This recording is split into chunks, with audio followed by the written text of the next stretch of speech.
கொஞ்சம் கொஞ்சம் கொஞ்சம் கொஞ்சமா பெருமை வளரும். அல்லாஹு தாலா ஒன்றுமே இல்லை என்று சொல்றதுக்கு என்ன செய்வான்? நீ ஒன்றுமே இல்லை என்று சொல்கின்ற தருணங்களையும் சந்தர்ப்பங்களையும் சாதாரண குடும்ப பிரச்சனையில நின்று அல்லாஹ் உணர்த்துவான். நம்ம அடிக்கிற பெருமைக்கு தானே குடும்பத்திலே, நீ இல்லாட்டி எப்படி, நான் இல்லாட்டி நீ எப்படி பொழைக்கிறன்னு பார்த்துக்கொள்வோமேன்னு மனைவிட்ட பேசுவோம். நாமே பெத்தெடுத்து புள்ளைகிட்ட பேசிக்கிட்டு இருக்கோம்.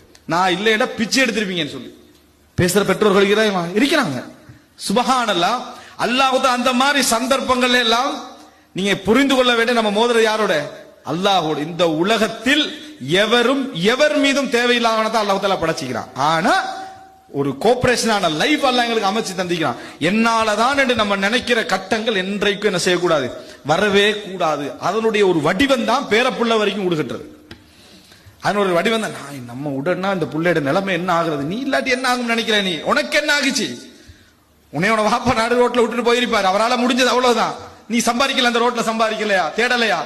அல்லாஹு தஆலா ஒருத்தர் நான் இல்லாட்டி என்ன ஆகிறது எல்லா விஷயத்தையும் வரைஞ்சு கட்டி கொண்டிருக்கக்கூடிய நிலையில ரசூலுல்லாஹ்களும் இருக்கல. பலஸ்தீனை விடுதலை செய்யாம நான் மௌத்தாகிறேன்னு ரசூலுல்லாஹ் கவலைப்பட்டாங்களா? பலஸ்தீன ரசூலுல்லாஹ் மௌத்தாகல, பலஸ்தீன் விடுதலை இல்ல. கவலைப்பட வேண்டியவர் அல்லாஹ்வுடைய தூதர். இதை விடுதலை செய்யாம நான் மௌத்தாகிறேன்னு ரசூலுல்லாஹ் என்ன செய்யல, எனக்குரிய கடமையை நான் செஞ்சு முடிச்சிட்டேன்னு மக்கள்கிட்ட கேட்டாங்க. சஹாபாக்கள் பலஸ்தீன் மட்டும் என்னது பேலன்ஸ்ல இதுன்னு சொன்னாங்க.